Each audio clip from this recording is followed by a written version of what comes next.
안녕하십니까? 소문우체통입니다. 오늘도 우리 사회 곳곳에서 들려온 그냥 지나치기에는 아쉬운 사건과 소식들을 모아 전해드립니다. 뉴스는 빠르게 흘러가지만 그 안에는 우리가 곱씹어야 할 교훈이 담겨 있습니다.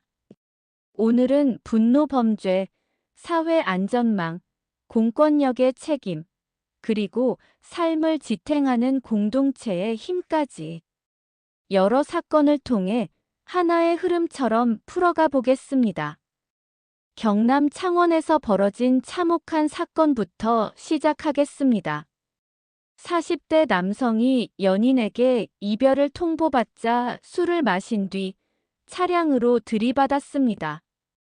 피해 여성은 가까스로 목숨은 건졌지만 뇌 손상으로 반신마비라는 큰 후유증을 겪게 됐습니다.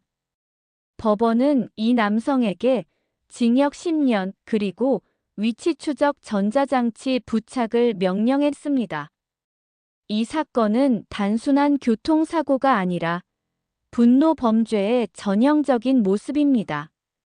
사적인 감정을 이기지 못해 타인의 생명을 위협하는 범죄가 점점 늘어나고 있습니다. 여기서 우리는 한 가지 질문을 던져야 합니다. 사회는 이런 분노를 미리 막을 장치를 갖추고 있는가? 다음은 사회적 긴장과 두려움이 어떻게 다른 양상으로 나타나는지 보여주는 사례입니다. 한국사 강사 출신 유튜버 전한길 씨가 미국에서 열린 행사에 참석해 자신도 언제 총격의 표적이 될지 모른다며 150만 원짜리 방탄복을 구입했다고 공개했습니다. 그는 최근 피격으로 숨진 미국 우파 활동가를 롤모델로 언급하면서 자신의 발언을 한국 정치 상황과 연결짓기도 했습니다. 이 과정에서 유튜브 수익 중단, 체류 자격 논란까지 겹치며 사회적 논란이 확산됐습니다. 한 개인의 두려움과 정치적 입장은 이렇게 사회적 갈등으로 번져갑니다. 앞서의 분노 범죄가 감정의 폭발이라면 이 사건은 불안과 공포의 확대라고 할 수 있습니다. 이번에는 우리 사회의 책임과 공권력 문제를 짚어보겠습니다. 인천 앞바다에서 한 해경이 고립된 노인을 구하려다 순직했습니다. 이재석 경사는 홀로 현장에 출동해 자신의 구명조끼를 노인에게 입히고 구조를 시도했지만 밀물이 빠르게 차오르면서 결국 목숨을 잃었습니다. 동료 해경들은 기자회견을 열고 사건을 축소하려 했다며 상부의 책임을 폭로했습니다. 안전을 지켜야 할 제도와 규정이 현장에서 제대로 지켜지지 않았다는 비판이 일고 있습니다. 한 개인의 용기와 희생이 빛났지만 동시에 조직의 무책임함이 드러난 사건. 이는 분노와 불안에서 한 발 더 나아가 공동체가 지켜야 할 최소한의 안전망이 무너졌음을 보여줍니다. 조금 다른 성격의 뉴스도 이어집니다.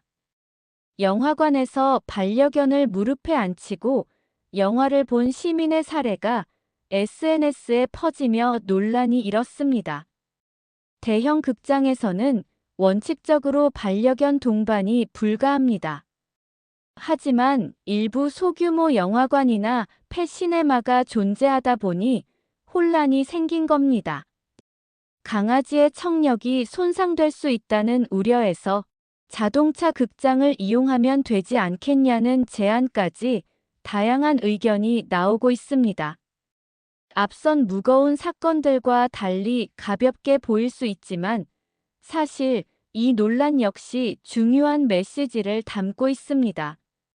개인적 욕구와 사회적 규칙 사이의 균형이 바로 그것입니다. 이제는 조금 따뜻한 소식입니다. 전북 부안군이 모든 군민에게 1인당 30만 원을 지급하기로 했습니다. 소득과 재산 여부와 상관없이 주민등록만 되어 있으면 누구나 받을 수 있습니다. 선불카드 형태로 지급되며 공무원들이 직접 마을을 찾아 나눠드린다고 합니다. 특히 고령층에게는 당장의 생활비 걱정을 덜어줄 수 있어 의미가 큽니다.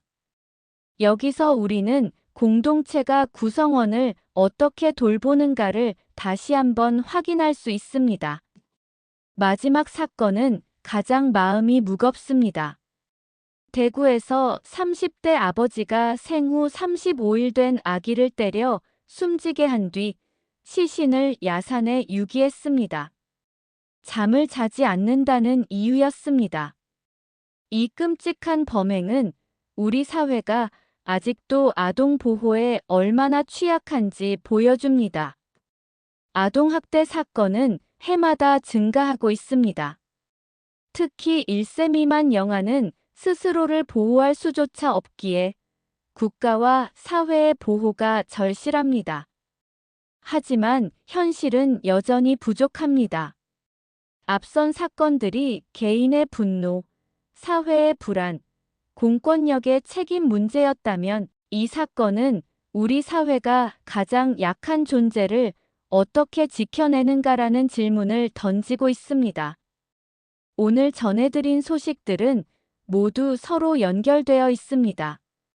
분노가 범죄로 이어지고 불안이 갈등으로 번지며 책임이 회피될 때 가장 약한 이들이 희생됩니다.